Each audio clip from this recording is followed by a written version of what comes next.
Rach, I'm so excited to see your wee face all the way there in Japan. Tell me, how are you surviving? Yeah, it's good. It's definitely been an experience, but no, really enjoying it. I mean, obviously, having a bit of success has helped, but it's been a challenge, but definitely one I'm really enjoying, and I think I'm learning a lot. So, just give us a little bit of context. Where exactly are you based? Uh, Good question. I can't actually remember the place of where I'm living. It's Tokyo, pretty much. But Tokyo is a very big place. So yeah, sort of just outside of kind of the main center of Tokyo, I guess, but not far at all. Sort of by train to get right into the middle of Tokyo. Yeah. So, what has been the experience so far? Because yeah, everything. It's been everything's very different. It's taken a lot of sort of getting used to. Just from things like track work is different. You know, the race days obviously slightly different. Uh, it's taken a bit of getting used to, but I think I'm sort of got into the swing of it quite well. And just really enjoying it, like riding, some beautifully bred horses. Been lucky enough to go to a couple of stud farms and things as well, and see some really nice horses and very valuable stallions. That was very exciting. But yeah, it's sort of it's kind of I felt like the first sort of probably 3 or 4 weeks were going a little bit slow, and now suddenly time's sort of going a bit quicker. So, just tell me, what's your biggest highlight so far? Uh, Definitely getting the Group Two winner. That was definitely a highlight for racing point of view, and then probably outside of that, going to Hokkaido and seeing some of those beautiful horses at Northern Farm and Shut Eye. Getting to meet Equinox, that was pretty special. I sort of was like almost scared to touch him. It was like touching royalty, but I was allowed to give him a pat, so that was pretty cool. So Rich, just give us a little bit of background. Who's your main support out there? Who's your biggest supporters, rides wise? So I'm sort of mainly attached to a trainer called Mr. Horry, who trains at Miho, and yeah, we've been having some good success. That sort of Group Two winner was for him, and look, all of his owners have been fantastic. Danux Racing are sort of my sponsors, and they've been really supportive. But everyone I've ridden for has been great, and Horry's just been fantastic. Really throwing me some really nice horses. So can you share with me, like, what is the main differences that you've noticed between Japanese and Australian racing? I think tempo is definitely different in sort of races. They probably go a bit quicker the whole way. It's taken me a bit to sort of read the other jockeys. I guess I've been in such a routine of knowing exactly who you're riding against. You can pretty much second guess, what each jockey's going to do, especially sort of in Sydney where I'm so used to it. So it's very different, obviously, riding against people that don't quite know what they're going to do, and tactics are different. There's no sort of you don't have to publicize any tactics, so a horse can completely change its racing pattern, and you don't know, which I mean is what I sort of started off with. Obviously, racing in England, it was like that, but I've probably got used to speed maps and knowing where horses are going to be, knowing which ones I want to follow, that kind of thing. And the races here, it's probably harder to plan that, but I think it's good because it sort of makes you think on your feet a little bit more, and just go with instinct a bit more. What obviously the language barrier has it I know you have an interpreter for the majority of the time, but has it caused you any issue? Like how's that been? Yeah, look, I've been very lucky to have Adam sort of there, pretty much babysitting me the whole time. It would be very tricky without him. But I mean, all the trainers are fantastic, and so many of them try and communicate, and a lot of them do speak some English, and then they probably don't tie down to many instructions either. I don't know whether that's because of the language barrier or what, but I haven't been. They probably think, oh, I'm not going to bother, but no, they sort of keep things quite simple come race day, so that hasn't been too much of a problem. Just day-to-day things are, can be a little bit tricky, just going to the shops and things like that. I've got a translate app on my phone, and I can like hold it up, hold the camera up to things, and it reads it and translates for me, so that's very handy. But it's all part of the challenge. The Japanese, they're so friendly and welcoming though, aren't they? They are, exactly, and that's a big thing. That's, even though I can't talk their language, and I feel terrible sometimes because I really don't understand anything they're saying, but they try so hard to just help in any way they can. And they're even little things like, I had a sports massage at the gym, and the guy didn't talk any English at all, but he was writing things on his phone to translate to, just, they don't need to, but that's what they do.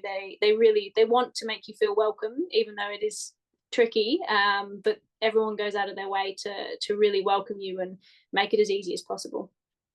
So for this time of year in Japan, what is the quality of horse that you'd be riding?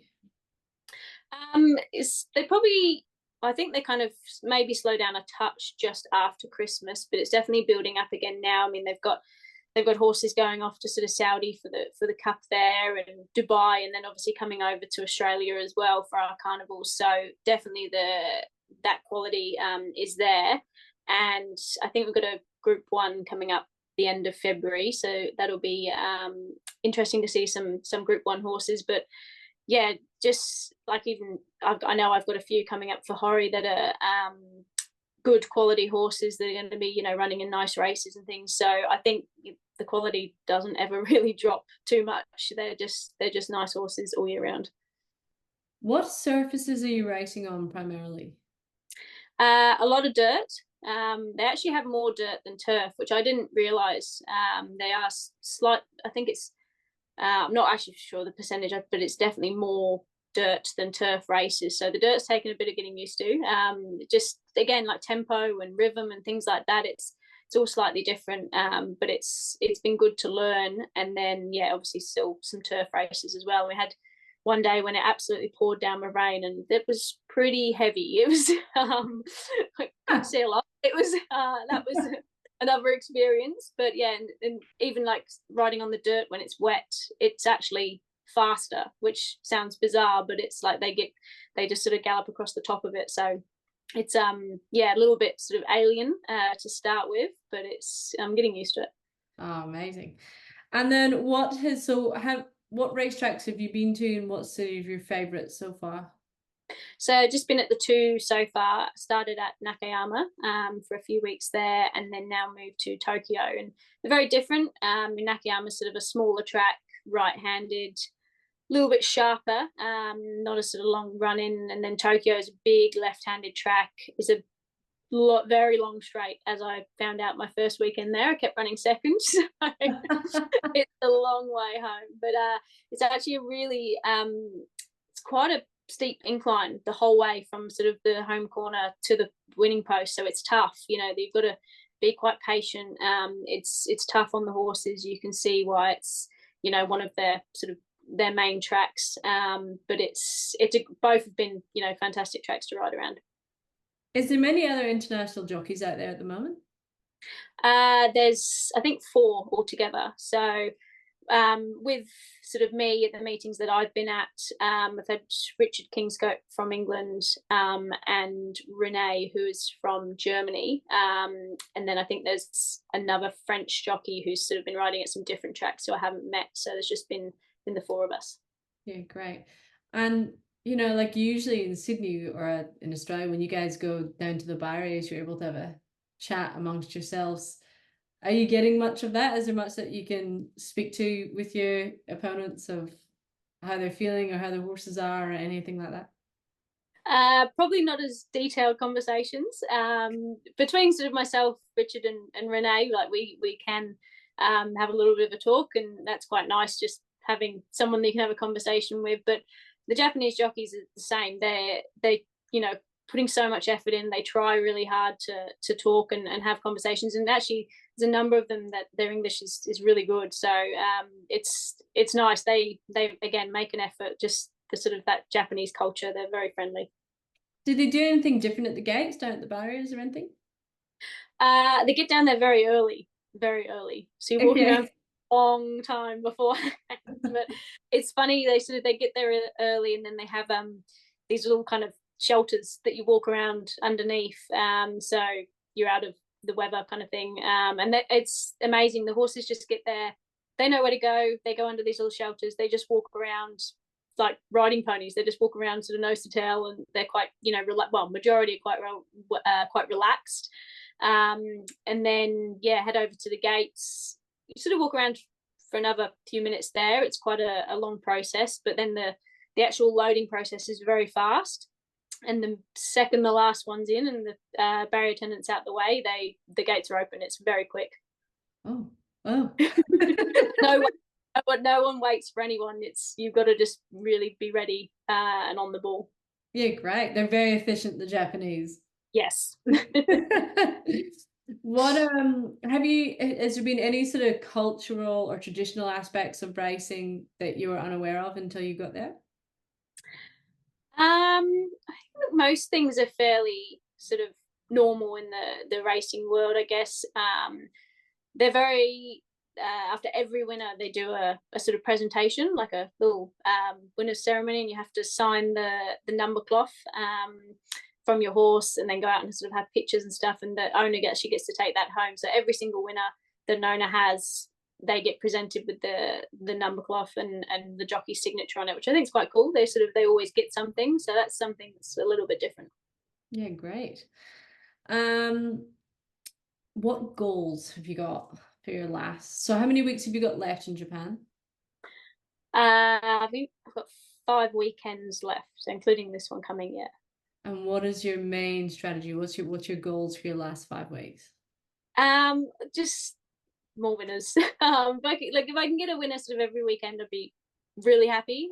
There's obviously it's normally kind of one feature race on, or at least one group race on each weekend, and that's obviously the main aim. And like I said, there is that one group one while I'm here as well. So fingers crossed we can get something nice for that. That would be a big bonus. Are you at track work every morning? No, just Wednesdays and Thursdays. So they sort of, because they race Saturday and Sunday, I think Monday's kind of like their Sunday. It's sort of their off day, and then Tuesday, I think it's just a canter day, and then they'll do their sort of main gallops Wednesday and Thursday. But it's different. They sort of gallops on a Wednesday and Thursday.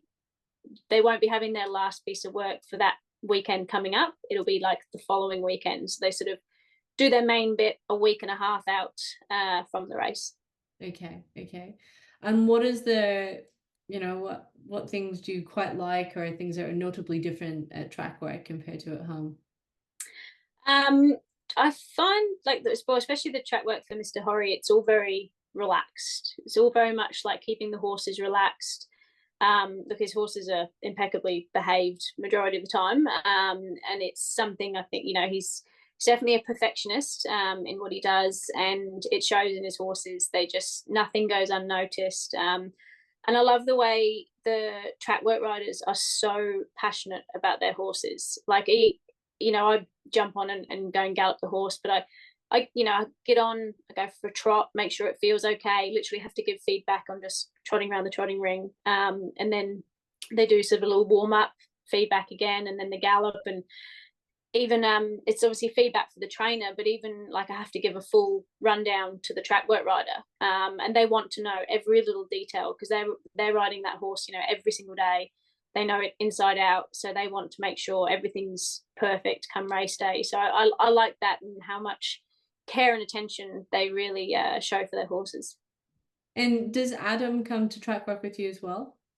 Yes, yeah, he has to. Full-time babysitter. If Adam has a sick day, are you also having a sick day? Yeah, a sick day. So Rich, how much has your routine changed since you've gone overseas? Like, how have you had to adapt that way, keeping fit and whatnot? Yeah, look, it is very different. So I'm used to sort of, track work's probably similar with 2 days a week, but I'm riding a lot less. I think probably the most I've done in a morning is maybe 4. So it's quite nice. It's quite relaxing, but it's different. And then obviously not having trial mornings, and they were probably a big part of my sort of fitness and routine in Australia. Like I rode a lot of trials, so it is different. I've had to join a gym and make sure I keep on top of my fitness, but I'm quite enjoying it because it's sort of something that I haven't done as much of before. So it's different. But race days are busy. There's 12 races, Saturday and Sunday. Like if you're in the first race, you need to be at the jockey's room at 9 o'clock in the morning. I mean, you're staying there because obviously the jockey's accommodation is on track, but it's an early start and they're long days. So race days are still pretty taxing.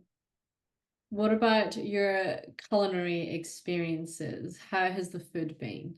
Oh, amazing. So good. If I want to take all the food home with me, I've been to so many different places and try this. The area we're in is a fantastic area for, lots of little tiny sort of local restaurants, which I love. There'll be 6 seats in there. It's like, you just know it's so authentic. And yeah, the food's been so good. It's been unbelievable. It would be easy. I know they do fantastic desserts, but the Japanese culinary is primarily quite healthy. So it would be quite easy to be on top of your weight. Yeah, definitely. It is very healthy. I feel like you go out for dinner and feel like you've eaten sort of quite a lot, but still it doesn't. I mean, I'm lucky because I'm natural kind of lightweight, but I found even doing probably less sort of away from race days, it hasn't affected my weight at all. I've been able to sort of stay light and been able to try everything I've wanted to try. And the desserts, how have the desserts been? Because I know you're a dessert girl. Yes, they are. I just love looking at them even more than anything. They're such a masterpiece. You don't want to ruin them, but then they do taste amazing. um, and then so there is a term out there. So you'll head into Jockey Jail on Friday evening. Can you just explain to us what is Jockey Jail? What is its real name? I just know it as Jockey Jail. There must be an alternative name for it. Where is it? What happens? And why do they do this? So I think it's officially called the Jockey's Quarters. I think. I mean, most people I think have adopted the Jockey Jail word now, so it's they understand what I'm talking about. But so they're all on track. You can either walk to the jockey's room or they have little bikes and you can get on the bike if it's a little bit further. Tokyo's a little bit further, so get on the bike and pedal down to the jockey's room. But they're just, I mean, a big building basically full of bedrooms. There's cooks there to make all your food for you. There's sort of big communal areas. You can have, any sort of meals you want. They're there doing it for you. They do your washing for you. They do everything for you. You It's just take great. everything down there. Can you just take your week's washing down and get it done in Jockey Very Jail? very tempting. And they've got sort of all the sweating facilities and things like that. Not that I've used them, but I've had a look. Yeah. They've got everything there sort of for you. So that side of it, it's obviously tough. No communication sort of from 9 o'clock on a Friday night, and it is tough not being able to talk to family and loved ones at home, but it's quite handy in the morning, getting to the races. Like I said, you walk or bike, and it's you're sort of right there on track, so that makes it easy. And so why do they have this? So you would go in Friday, and then when would you come back out? As soon as you've ridden your last race on Sunday, you can go back to Jockey Jail and get all your belongings, and you're out, and then you get your phone back and things like that. So it's just, I think it's they've done it for, I don't know, a long time. It's sort of an integrity thing. It's just how they've always done it. And everyone knows, they know what the deal is when you come. It is weird and it sort of takes a bit of getting used to. Got to find some good things on Netflix, but you can at least sort of watch Netflix and things like that. So yeah, you're not completely shut off with nothing. You can still be social and everyone's there. So, you can try and sit down and have conversations with the ones that can understand. And So when you go in, do you actually have to hand your phone over? So yeah, at 9 o'clock on the Friday night. So when you first go in, you can go in sort of anytime, I think Friday. You can have your phone and things before that. And then they have little lockers where you put your phone, you go and You just lock it up yourself. So it's up to you. So you've got to be, responsible and make sure it's in there at 9 o'clock. And you just put it in the little locker. And then, yeah, come Sunday night, you've got the little code and you can unlock it and back to normality. You've done a little bit of exploring. Obviously, you went to Northern Farms, that you sort of mentioned earlier. And so what is the weather? Because I've seen some images and it's snow. Yes, so going to Hokkaido where the farms are, that was a lot of snow. That's pretty extreme up there. It's pretty cold. It was sort of -7, -6, I think, during the day. But the sun was out. It was not too bad. It was sort of bearable. Me just dressed for it, and I was amazed to see like they had a couple of foals that had been born at Shaddai, and I was just like these little tiny baby foals just out in the snow, and but they're fine. That's probably part of the reason why they're so tough. But it was, yeah, that was quite extreme. Luckily in Tokyo, it sort of hasn't been that cold. It's been, and again, most days have actually been really nice. The sun's been out, so it's been bearable. Yeah, great. And so you got to meet Equinox. Yes, Were you fangirling? big time. Yeah, so they were great. We went to the Shadow Stallion Station, and they've got a lot of stallion parades coming up. So they're sort of actually quite happy to do a bit of a practice run. So they asked me the day before when we were at the other part of the farm where some of the broodmares were, which stallions do you want to see? And I was just like, all of them. So I had to cut the numbers down a little bit, but it was great to, yeah, just, I mean, especially to see Equinox was just unbelievable. And he did his parade. And then I sort of cheekily asked afterwards, I said, can I, like, I'd watched which barn he'd come out of. And I said, can I go down and see him? Like, I'd love to just, get a little bit closer to him. And they were great. They let us do that and go and give him a pat and things. So that was really special. That was so special. Oh, I'm so jealous. I'm so jealous. You're living the life up there. So, Rach, heading into the weekend, what can you tell us about your rides on Saturday? Yeah, so I've got a busy day Saturday. I think I've got 9 on Saturday, and one horse that I rode last start for Mr. Horry called, I think my pronunciation is probably not great, but I think he's called Hockey Boshi. I ran third on him last start, so he's definitely one I'm looking forward to. And probably one of the other ones that I haven't ridden race day yet.